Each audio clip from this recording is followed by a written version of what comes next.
Let's start with the comprehension type of questions in exercise 4B. Comprehension 1. Chemists decide to determine the molecular formula of unknown compound. He collects the following information. ये सारा data उस compound के बारे में दिया हुआ है. तो लेट्स सी कि किस टाइप के क्वेश्चन इस पैराग्राफ के अंदर हैं और हमें क्या अप्रोच लगानी है. तो एक बार क्वेश्चन रीड करते हैं हम लोग.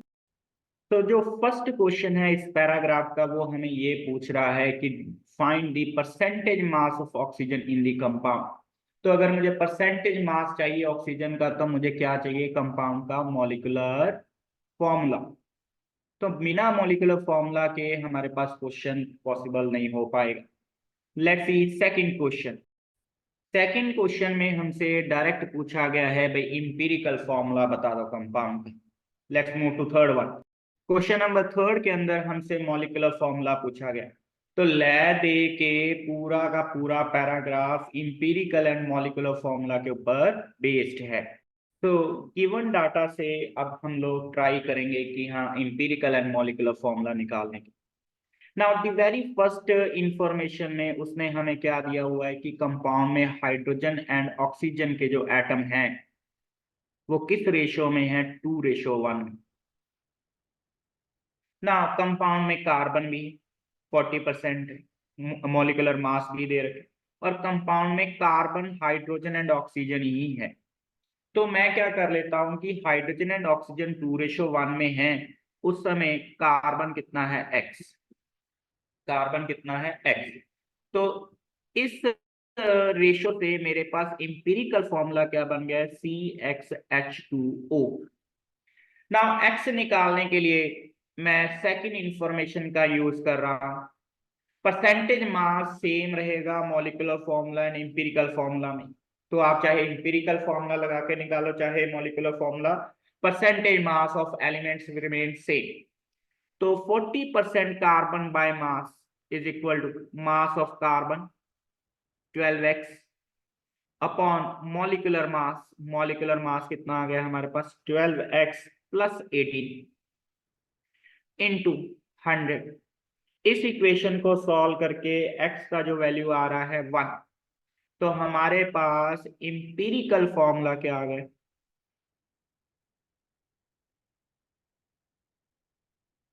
That is CH2O. तो हमारे पास इस पैराग्राफ का क्वेश्चन नंबर सेकंड सॉल्व हो गया है. Second question was find the empirical formula of compound which is CH2O. तो हमारी करेक्ट ऑप्शन क्या आ रही है, option B. Now we are in a position कि हम लोग अपना फर्स्ट क्वेश्चन भी सॉल्व कर लेंगे. ना फर्स्ट क्वेश्चन में उसने हमसे क्या पूछा हुआ है, परसेंटेज मास ऑफ ऑक्सीजन. तो परसेंटेज मास ऑफ ऑक्सीजन कैसे आएगा, ऑक्सीजन का मास 16 अपॉन कंपाउंड का मास which is coming out to be 30 into 100. Now इसको सिंप्लीफाई करके हमारे पास आ रहा है 53.33. तो हमारा जो बेस्ट मैच है दैट इज ऑप्शन ए. अब हमारे पास एक क्वेश्चन बचा है जिसमें हमें क्या निकालना है, मॉलिक्यूलर फॉर्मूला. मॉलिक्यूलर फॉर्मूला निकालने के लिए हमें इस इंफॉर्मेशन का जरूरत पड़ेगा. मैं लेट कर लेता हूं कि जो मॉलिक्यूलर फॉर्मूला है उसका CH2O होल N. ना ये N कैसे निकाला जा सकता है, it is molecular mass upon empirical formula mass. Molecular मास हमारे पास 178 दिया हुआ है एंड एम्पिरिकल मास इज 30. तो अप्रोक्सीमेटली जो हमारे पास आ रहा है इट इज 6. तो मेरे पास फॉर्मूला क्या बन गया है, मॉलिक्यूलर फॉर्मूला C6H12O6. तो हमारे क्वेश्चन नंबर थर्ड जिसमें मॉलिक्यूलर फॉर्मूला निकालना था विच इज C6H12O6, उसका करेक्ट आंसर बन गया है ऑप्शन बी. कॉम्प्रिहेंशन टू ना, कॉम्प्रिहेंशन टू में वो क्या बोल रहा है कि एवोगैड्रो लॉ की स्टेटमेंट बताई गई है, equal number of moles and same volume at identical condition ना। फिर उसके अलावा उसने हमें क्या दिया हुआ है कि एयर का मिक्सचर बताया हुआ है, उसकी कंपोजिशन ना। फर्स्ट ऑफ ऑल वॉल्यूम की टर्म में हमें डाटा गिवन है, वॉल्यूम ऑफ नाइट्रोजन 80% है एयर में और O2 20% है, और 1 मोल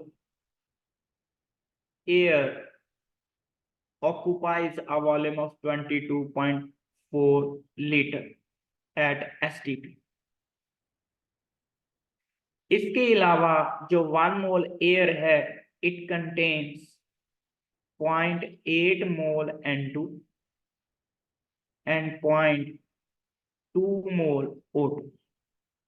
यहां से हमारे पास mole fraction of N2 and O2 की वैल्यू भी आ जाती है। तो ये सारा डाटा दिया हुआ है, लेट्स सी क्वेश्चन के, और ये डाटा कहाँ कहाँ यूज होगा। Let's check out question number 1। तो पैराग्राफ सेकंड का जो वेरी फर्स्ट क्वेश्चन है, let's check out that one. Actually sequence में question number 4, volume of volume occupied by air at NTP containing exactly 11.2 gram nitrogen. Okay, मेरे पास 11.2 gram nitrogen है, मैं nitrogen के नंबर ऑफ मोल्स निकाल लेता हूं, given mass upon molar mass, it's coming out to be 0.4 mole. अगर ना चेक दिस वन आउट, अगर उसमें डाटा हमारा पैराग्राफ का क्या बोल रहा था, अगर 0.8 मोल नाइट्रोजन है तो 0.2 मोल O2 होगा यार। तो इसका मतलब अगर 0.4 मोल N2 है तो साथ में 0.1 मोल क्या होगा, O2। टोटल मोल्स एयर के कितने आ गए, 0.5। अब हमें दिया हुआ है कि 1 mole air occupies a volume of 22.4 litre at NTP और STP। तो 0.5 मोल कितना होगा, 11.2 लीटर। तो हमारी करेक्ट ऑप्शन बन गया option C. Let's check out the next question of paragraph 2, that is question number 5th. Now इस क्वेश्चन में हमें wait by weight percentage of oxygen find करने को बोला गया है। तो वेट बाय वेट ऑक्सीजन का फाइंड करना है, तो मुझे weight of oxygen and total weight of air चाहिए होगा। हम लोग लेट कर लेते हैं एयर के जो मोल्स लेके चल रहे हैं, दैट इज 1 मोल। आप जितना मर्जी ले लो, क्वेश्चन में आंसर पे फर्क नहीं पड़ेगा। अगर 1 मोल है तो उसमें नाइट्रोजन कितना है, 0.8, पैराग्राफ से पता चला है। तो वेट ऑफ नाइट्रोजन कितना आ गया हमारे पास,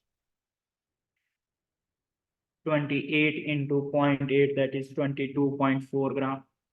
सिमिलरली इसमें O2 के नंबर ऑफ मोल्स कितने हैं, 0.2। तो वेट ऑफ ऑक्सीजन कितना आ गया, 32 into 0.2, that is 6.4 gram. Air का मास कितना आ गया, दैट इज 28.8 ग्राम। ओके, अब मेरे पास ऑक्सीजन का मास भी अवेलेबल है, एयर का मास भी अवेलेबल है, तो percentage weight by weight percentage निकाल लेता हूँ ऑक्सीजन की, which is equal to 6.4 divided by 28.8 into 100, और इसको सॉल्व करके हमारे पास आ रहा है 200/9, that is option B. Let's check out question number 6 of paragraph 2। हमें डेंसिटी ऑफ एयर पूछा है एट NTP। तो डेंसिटी ऑफ एयर निकालने के लिए मुझे क्या चाहिए,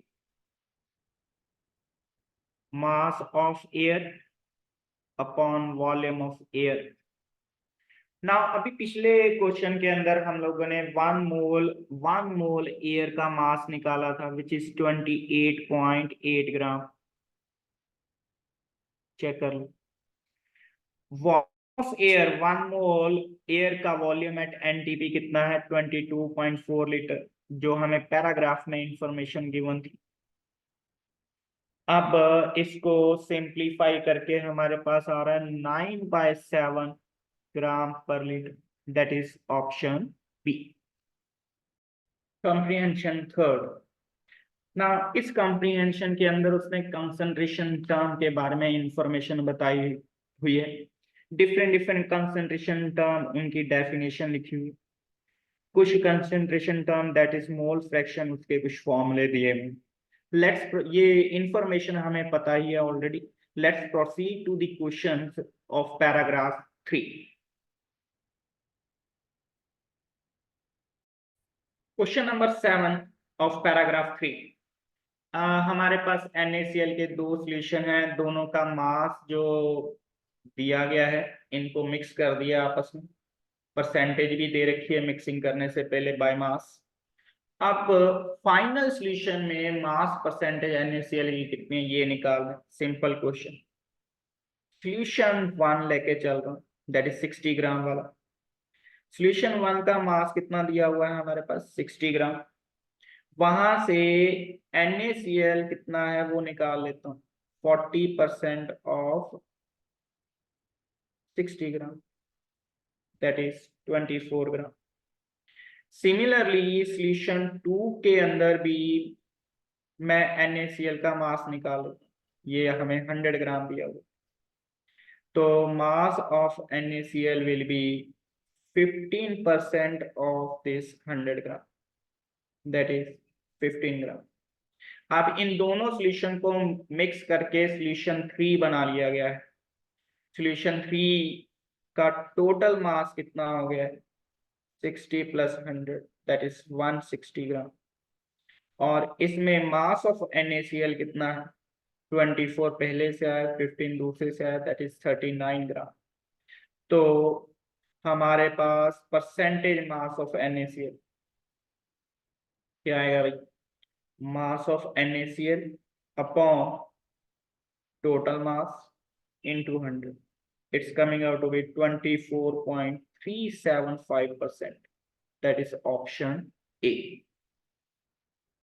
क्वेश्चन नंबर 8 ऑफ पैराग्राफ 3 ना, जो अभी लास्ट क्वेश्चन था उसी सॉल्यूशन की हमें क्या निकालनी है, मोलैलिटी भी निकालनी। तो नेसेसरी इंफॉर्मेशन हमारे पास ऑलरेडी यहाँ पे लिखी हुई है। तो मोलैलिटी कैसे निकालेंगे हम लोग।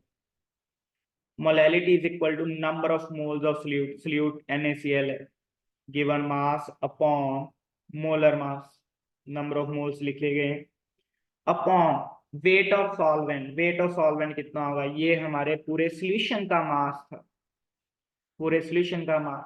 तो सॉल्यूशन के मास में से सॉल्यूट का मास सब्ट्रैक्ट कर देता हूँ into 1000। On solving it's coming out to be 5.51, that is option B. Question number 9 of paragraph 3 ना, जो पिछले क्वेश्चन में सॉल्यूशन हमने लिया था सेम सॉल्यूशन कंटिन्यू है। अब इस सॉल्यूशन की मोलैरिटी फाइंड करनी है और डेंसिटी दे रखी है। Density is 1.6 gram per ml और molarity that is capital M हमें फाइंड करना है ना।